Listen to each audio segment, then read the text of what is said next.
please. Thank you very much.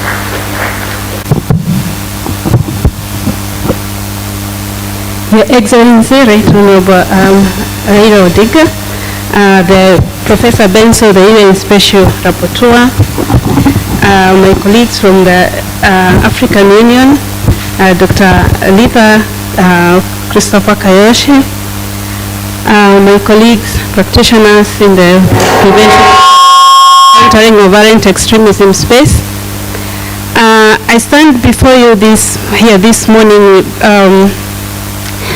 with a background on human rights and humanitarian law, just to say that human rights, and I'm talking to a human rights practitioner audience, accrue to all of us as human beings, and we are equal, as we all know from the Universal Declaration of Human Rights. But sometimes the question begs, are we equal?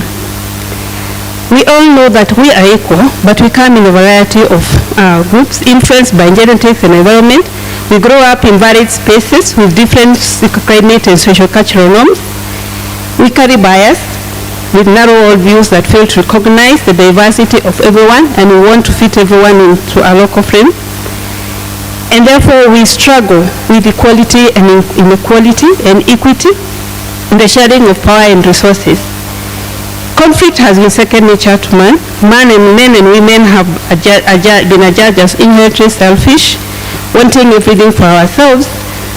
And the regime of human rights that we pride ourselves in today is actually premised on the bloodshed, especially of the two world wars, where Europe was a theater of massacre. But this does not preclude the previous wars and the blatant disregard of rights seen throughout the history of humanity.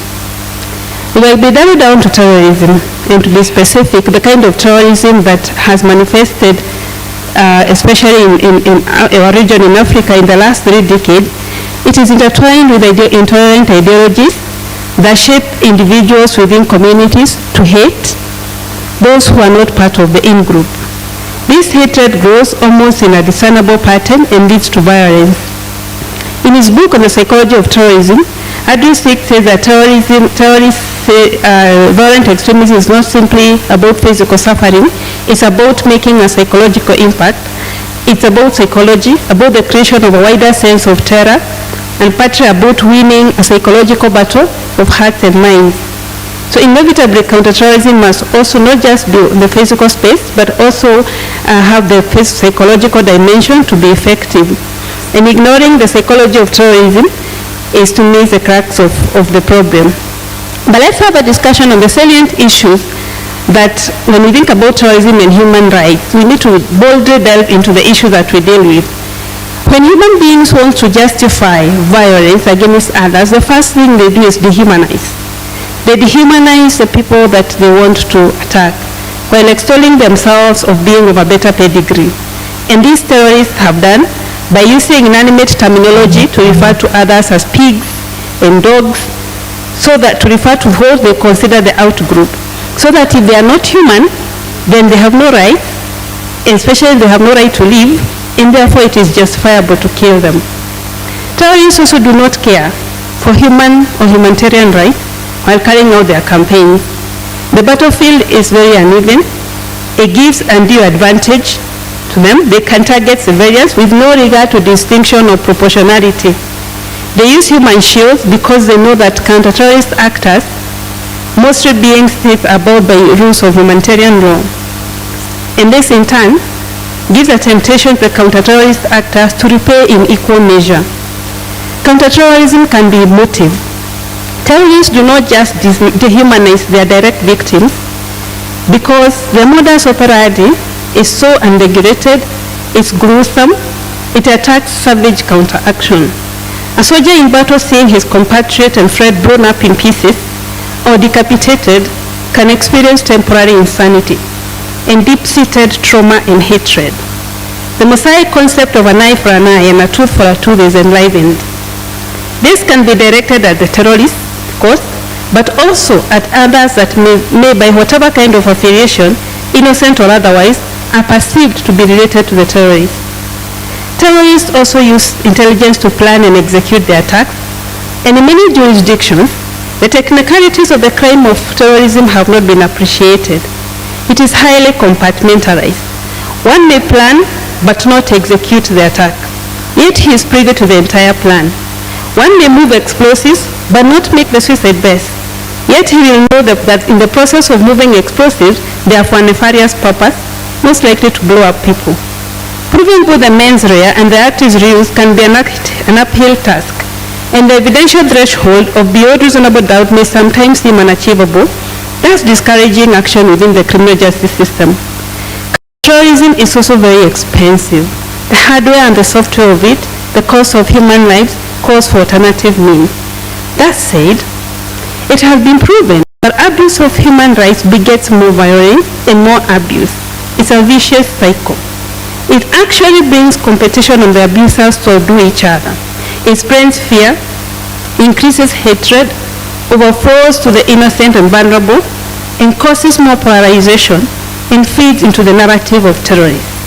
So what do we do then to ensure that we are not trying to match the violence of the terrorists, but are actually stopping the violence? We must seek to operate within constitutional criminal justice system, make laws that take cognizance of the challenges that come with prosecuting terrorism.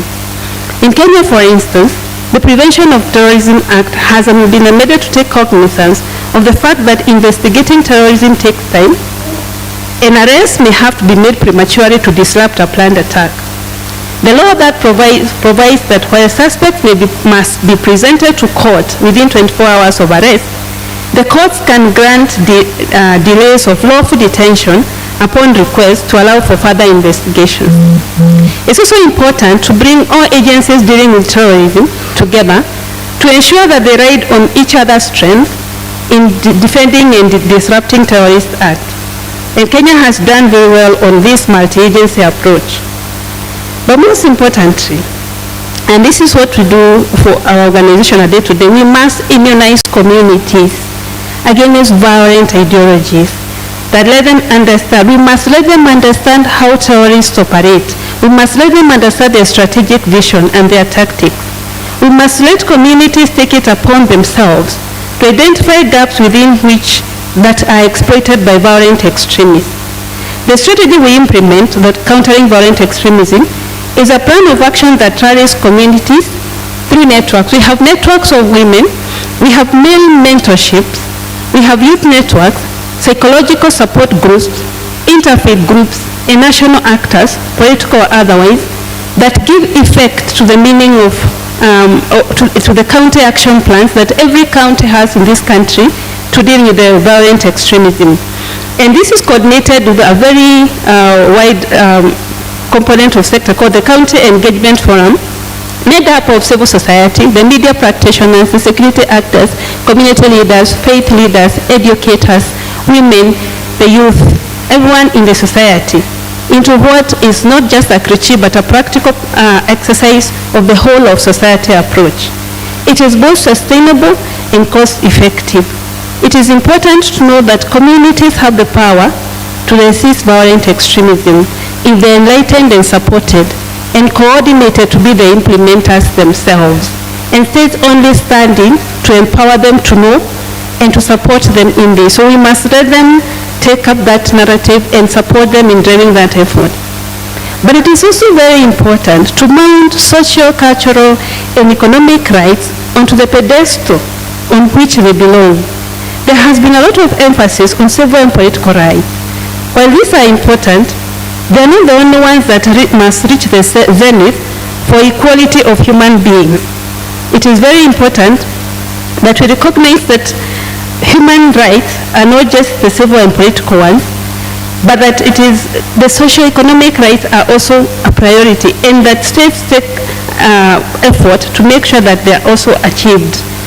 Emphasis ought to be on human security, recognizing that economic security, food security, health security, environmental security, personal security, community security, freedom from fear and want are actually human rights, and they are a formidable weapon against violent extremism. Thank you. These social and economic rights have a direct impact on security issues that we have. So that's really, really encouraging, Madam. We are very happy with your remarks, and we will continue to support you and to work with you on preventing and countering violent extremism and make our country safe. The chair of the National Commission on Human Rights, apparently there's a marathon and the streets have been closed already and she's running late. So I have taken the chair's prerogative. Kindly allow me, I have my colleagues who've worked extremely hard to make this event a success, to quickly just come before we go to our two main speakers to give us a word or two of welcome. I request you please, Dr. Yona Wanjala, to please come from the Civic Advisory Hub very briefly as we move forward, as we also take this opportunity to see if the National Commission on Human Rights person will get here. And then of course we'll have a director from Haki Africa, and we'll have my sister from Spaces for Change very briefly, and of course Rosette Ocho from Vocal Africa.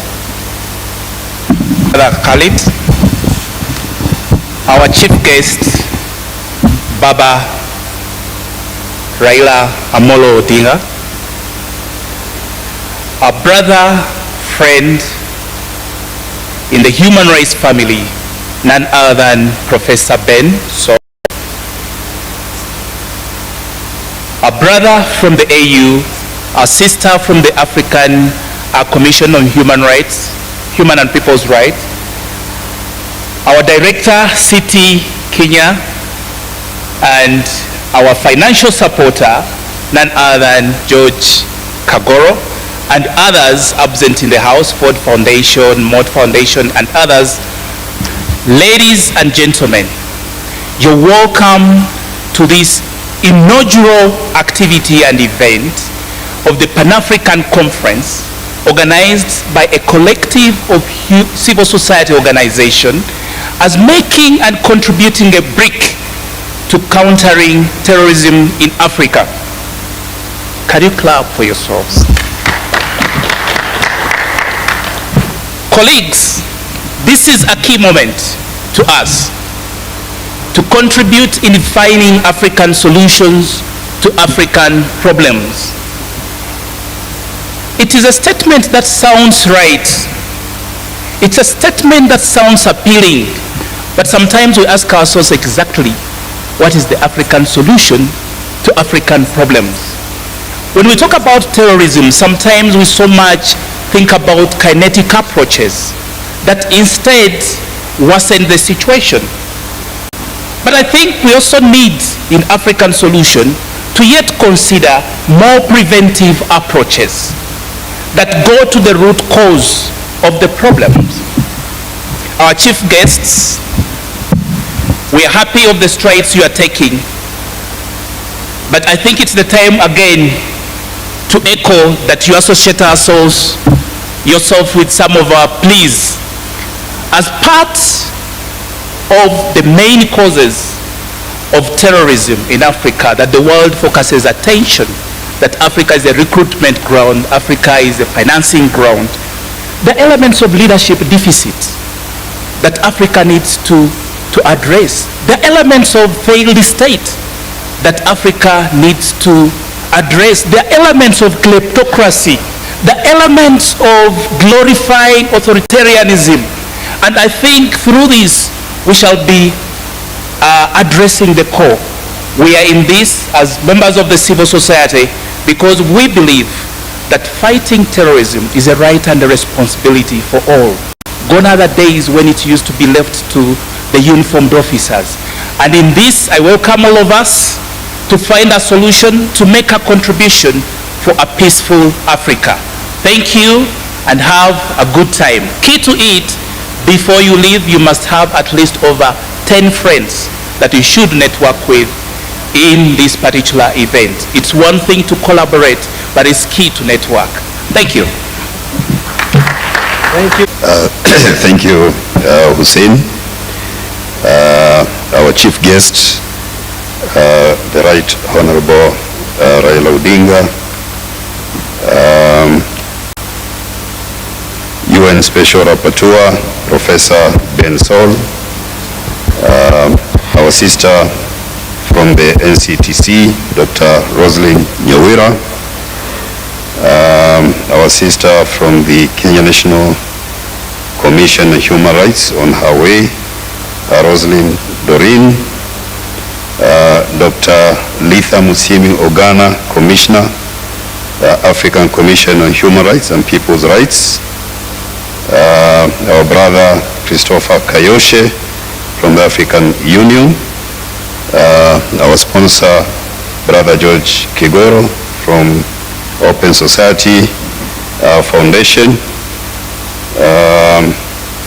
our partners, Civic Advisory Hub, Space for Change and Voice of Community Activists and Leaders of Africa, human rights defenders across the African continent present, distinguished guests, ladies and gentlemen. It is a great honor and privilege to welcome you all to this important conference, whose objectives, if met, will be a milestone in our quest for peace, stability, and sustainable development in our continent. Africa is grappling with insecurity and armed conflicts, presenting a grim picture of a continent without hope of attaining peace, stability, and meaningful development. A number of countries struggle to maintain a modicum of peace and stability years after colonialism.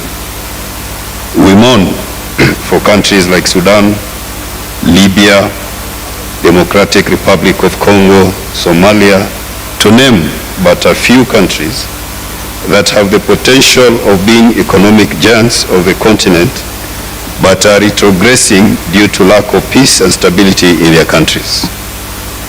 In the West, failed democracies are being violently replaced by military administrations with the support of the people, depicting a grave loss of trust by citizens of their governments. An analysis of the situation will inform us all that the root cause of this endemic state of hopelessness is failure to uphold human rights. For instance, failure to recognize national diversity and to promote inclusiveness, equality of status, and equity in our operations has led to discrimination in development plans and implementation. Marginalization of communities and minorities in development breeds desperation and a call for emancipation. These metamorphosize to armed conflicts, depriving states of peace and harmony. We should recall our conviction as espoused in the preamble to our African Charter on Human Rights and People's Rights, when we reminded ourselves that it is henceforth essential to pay a particular attention to the right to development, and that civil and political rights cannot be dissociated from economic, social, and cultural rights in their conception as well as universality, and that the satisfaction of economic, social, and cultural rights is a guarantee for the enjoyment of civil and political rights. It is time that we pay a serious attention to economic and social rights of our people, lest we breed resentment, desperation, and anxiety, which are flammable ingredients for conflicts. It is Haki Africa's hope, as well as our partners, and expectation that this conference shall be a catalyst to build a pan-African movement of human rights defenders who shall engage their respective states in upholding human rights and lead their citizenry in taking their government to account. May the Lord bless this conference. May the Lord bless Africa. Viva! Comrades, viva! Viva! Viva, comrades, viva! Viva! Viva Africa! Viva Africa. Thank you very much. Thank you so much. Echoing the sentiments of Dr. Nyawira on socio-economic rights, and also the sentiments of Yona that we need a Pan-African network, and hopefully moving forward from this conference, then we'll be able to get that. My sister from Spaces for Change, let us hear also from you. She's representing our very good friend, Madam Victoria Ibezim Ohari, and thank you for partnering with us on this. Karibu. Your Excellency, Retired Honorable Raila, the UN Special Rapporteur, Professor Bensor, and other distinguished members of the high table, and distinguished colleagues as well. Good morning once again. My name is Shola Sam Adeni, and I am in Nigeria. I work to support the direction of civic space programs at Spaces for Change. And this morning I am giving this speech on behalf of Victoria Ibezim Ohari, who is the Executive Director of Spaces for Change and who is unavoidably absent. I would like to welcome everyone to this exotic meeting where we are going to be having meaningful conversations that will shape the future of Africa in the fight against terrorism. Spaces for Change's central message in the fight to counter terrorism is that counter-terrorism measures deployed by state actors should not close the civic space. Human rights and national security are interdependent and mutually reinforcing objectives.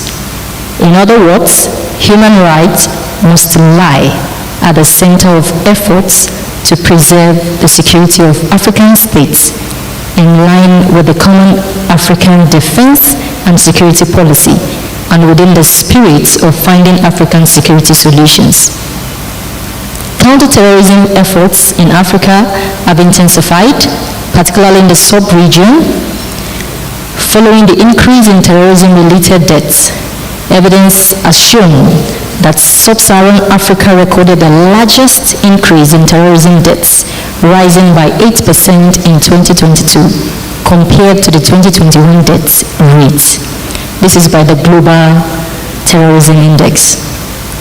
The African Union have also acknowledged that the resurgence of unconstitutional change of government, the expanding threats of terrorism and violent extremism across the continent, including the influx of foreign terrorist fighters, private military companies and mercenaries, the proliferation of armed groups as well as transnational organized crimes negatively impact the peace, security, stability, sovereignty, and territorial integrity of some member states. The countermeasures adopted by countries, though well-intended, have produced certain negative consequences, adversely impacting human rights of civilian populations while constraining the civic space across the continent. It is therefore our duty as civil society organizations to continue to work for the protection of the civic space by ensuring the application of homegrown measures applicable to Africans in Africa. We must secure access and engagement with government, regional bodies, and other actors in the civic space, and also invest in capacity building, research, and knowledge building. When we are effectively armed with these tools, we will be able to defend, promote, and protect human rights and shape the Africa that we want and that works for Africans. It is our hope at Spaces for Change, as co-organizers of this conference, that we will achieve our objectives of reviewing the counter-terrorism measures of African states, evaluate the effectiveness of these measures, and to formulate measures that suit Africans in the protection of human rights in Africa. We also hope that you will have a good time in this conference and also in Kenya. Thank you. Thank you. Thank you very much. And just to add a little, Spaces for Change has this research work that I would want to encourage everyone to grab a copy of it. I have displayed it at the exhibition stand, it's a very good research report that is also going to help, formulate ideas for these events. Thank you so much. Thank you so much. And please grab a copy as I've brought some of their publications. Very briefly, Rosette, so that we can then welcome Professor Ben Sol and then to the Right Honorable former Prime Minister. Very briefly, please. Thank you very much, Hussein. His Excellency, former Prime Minister, Honorable Raila Odinga, the UN Special Rapporteur, Professor Ben Sol, the Commissioner, African Commission on Human and People's Rights, Dr. Rahim, and the Director, National Counterterrorism Center, Rosalind Nyawira, our sponsor, Open Society, George Kagora, and most definitely AU representative, Christopher Kayoshe. I want to say thank you very much for gracing us, and good morning to everyone in this conference. My name is Rosetta Cho. I believe the former directors from each organization has basically said everything. So I had a well-written speech, but noting that I've been told to be as brief as possible, I just want to touch on one very important thing as we deal with counterterrorism. As a youth of Africa, as a youth from Kenya, I believe that we are abused. Most of the time, terrorists use us. They use us, they abuse the social media platforms that we normally use, and as a youth, today I want to say that we need to have our voices counted. As a youth in Kenya, as a youth from Africa, please don't sit down and watch. We are the leaders of today and we are the leaders of tomorrow. So as we have this conference today and tomorrow, kindly, the youth in this room, let's try and participate. Terrorism requires a multifaceted approach. And as youth, if your voices are not heard, they will not know whatever is troubling us. As we can see, we have people from different organizations. We have government here, we have the African Union, and we also have civil society. So indeed, terrorism requires a multifaceted approach. So if we take this approach and if we give our ideas as we tackle terrorism and how to handle it together with human rights, I believe as Africa we will go far. And as our motto in Vocal Africa, we need to have one Africa, one voice. I think with that, without much further ado, I'll just say thank you and karibuni Kenya. Asanteni sana. We've had a slight change of the program, and we'd like to all request participants to kindly stand as we welcome our chief guest for the keynote speech, the Right Honorable Raila Amolo Odinga, so that he can come to issue the keynote speech. And then we will have a few words also from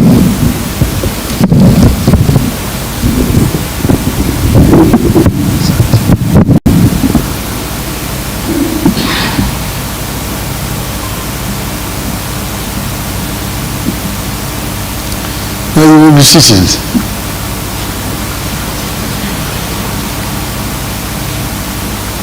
The organizers of the conference, distinguished guests, all protocols observed, ladies and gentlemen, good morning. I am very delighted to have the opportunity to come and join you here this morning.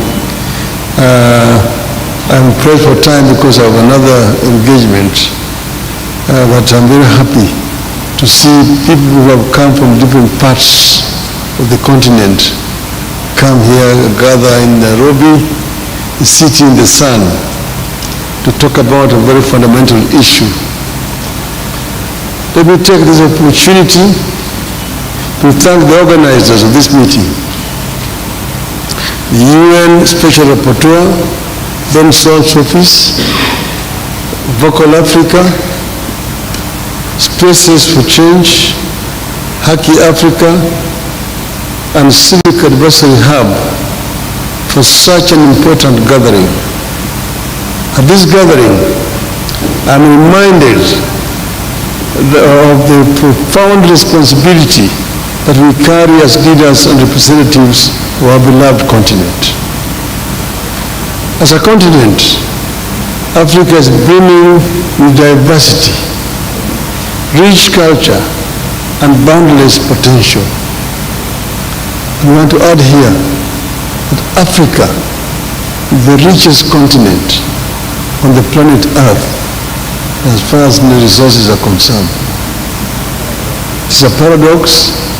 The richest is also the poorest when it comes to the living conditions of the people and also the issues of human rights.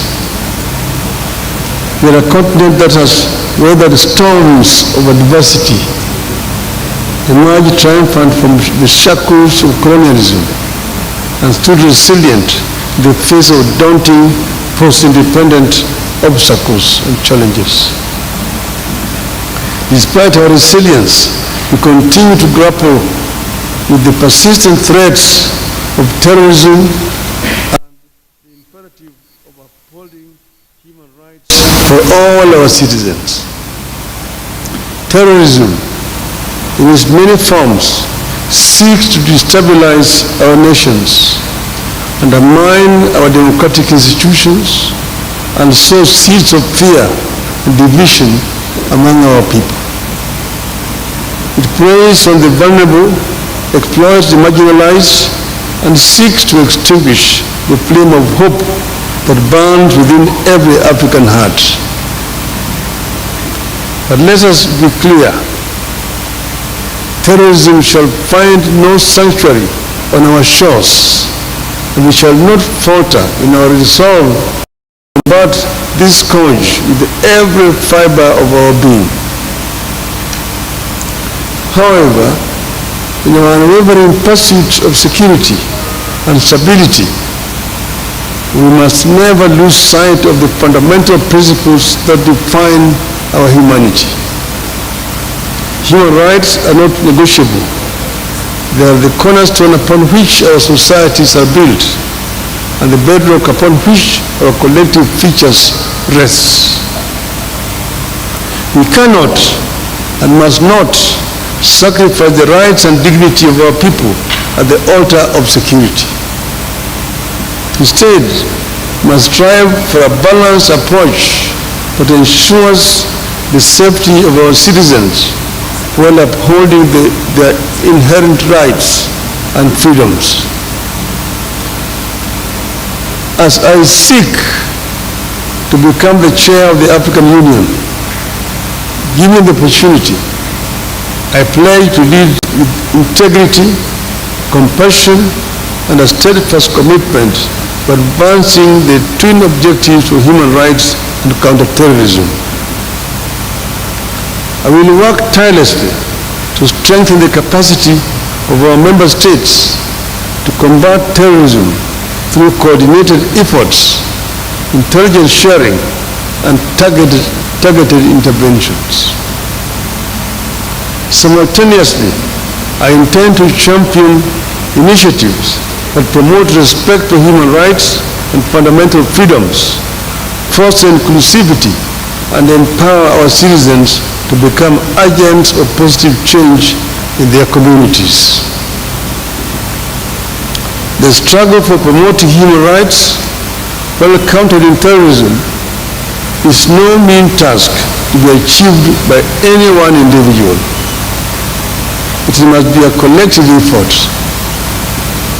I call upon each and every one of you, representatives of civil society organizations from across the continent, to join hands with the UN, states, the AU, and all of us in this noble endeavor.